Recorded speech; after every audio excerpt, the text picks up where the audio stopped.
పాకిస్తాన్లోని Noor Khan air base కు భారత్ దాడులతో భారీగా నష్టం వాటిల్లింది.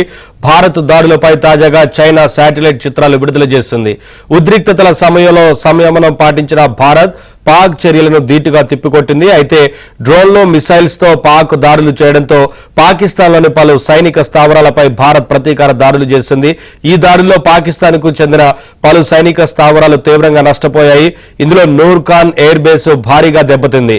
చైనా తాజాగా విడుదల చేసిన ఉపగ్రహ చిత్రాల ద్వారా ఈ విషయం క్లియర్ గా తెలుస్తోంది.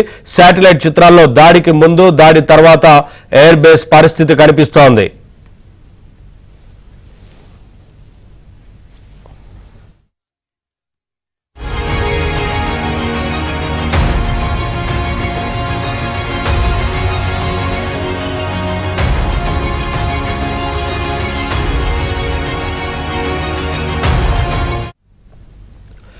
రావల్పిండిలో పాకిస్తాన్ ఆర్మీ ప్రధాన కార్యాలయానికి దగ్గరగా నూర్ ఖాన్ వైమానిక స్థావరం ఉంది. ఈ దాడి పాకిస్తాన్ కు వ్యూహాత్మక పెద్ద దెబ్బ.